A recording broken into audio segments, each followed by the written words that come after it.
प्रथम शिवलिंग का निर्माण, कोई तुमसे पूछे कि प्रथम शंकर के शिवलिंग का निर्माण किसने किया, आपको उत्तर देना चाहिए कि भगवान शंकर के प्रथम शिवलिंग का निर्माण स्वयं ब्रह्मा और विष्णु ने अपने हाथों से किया है, अपने हाथों से किया। इसलिए सारे ज्योतिर्लिंग, सारे उपलिंग, सारे मंदिर, सारे शिवालय,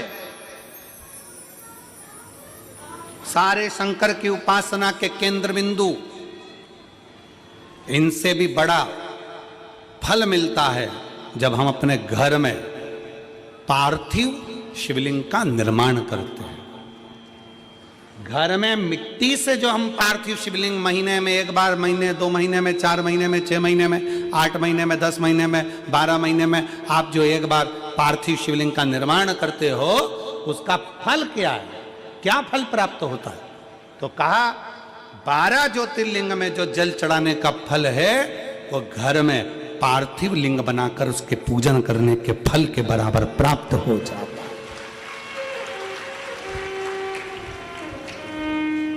साल में एक बार श्रावण के महीने में, श्रावण की शिवरात्रि पर पूरे भारत में ही नहीं देश और विदेश में भी लोग ऑनलाइन पार्थिव शिवलिंग का निर्माण करते हैं। आप लोग करते हो कि नहीं करते हो? हाथ उठाओ जरा, कौन कौन करता है? सब करते हो? रखो रखो, वापिस रखो। पार्थिव शिवलिंग का निर्माण करते हैं, उसका पूजन करते हैं, आराधना करते हैं।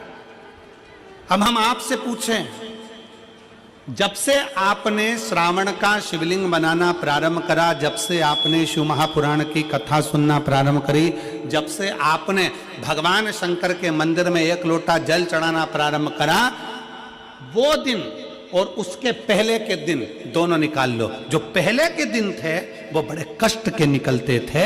जब से शंकर जी के मंदिर जाना, शिवलिंग बनाना साल में एक बार और शिव पुराण की कथा सुनना प्रारंभ करी, तब से मेरे बाबा ने तुम्हारा हाथ पकड़ना प्रारंभ किया, तुम्हें आगे बढ़ाना प्रारंभ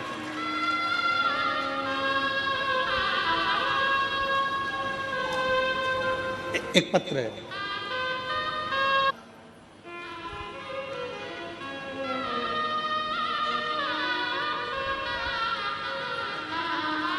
ब्रह्मा और विष्णु ने मिलकर भगवान शंकर के शिवलिंग का प्रागट्य करा।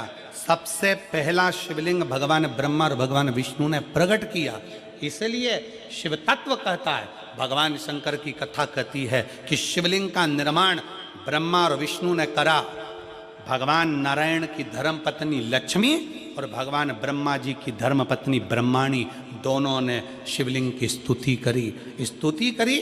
तब भगवान ब्रह्मा और भगवान शिव ने जब शिवलिंग का निर्माण कर वहां पर स्थापित किया तो लक्ष्मी और सरस्वती को उनकी सेवा में लगा दिया। सेवा में लगाया तब भगवान शंकर उसी समय पर प्रकट होकर ब्रह्मा और विष्णु के सम्मुख में अपनी आकाशवाणी से कहते हैं,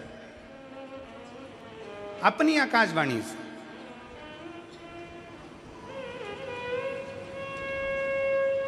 कि हे नारायण, आपने अपनी लक्ष्मी को हमारी सेवा में रखा, ब्रह्मा आपने ब्रह्माणी को अपने हमारी सेवा में रखा, उसका क्रम क्या है? तो भगवान नारायण कहते हैं कि जिसके घर में शंकर का शिवलिंग होगा, जिसके घर के अंदर शंकर का शिवलिंग होगा, जो शंकर के शिवलिंग पर 1 लोटा जल चढ़ाने के लिए मंदिर जाएगा, जो कभी भगवान शंकर की भक्ति में डूबा होगा, तो उसके घर में 2 देवियां सदा के लिए विराजमान होगी। पहले नंबर पर लक्ष्मी और दूसरे नंबर पर सरस्वती, हमेशा हमेशा के लिए विराजमान। लक्ष्मी भी होगी और सरस्वती भी होगी।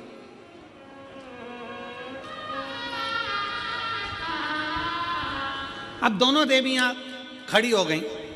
शंकर जी से पूछा, पहले ये बताओ कि सरस्वती जाएगी कि लक्ष्मी जाएगी घर में?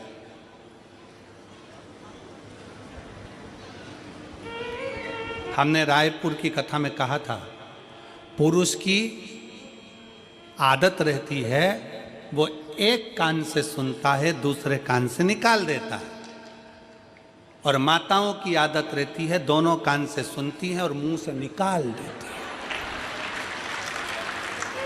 बोल देती।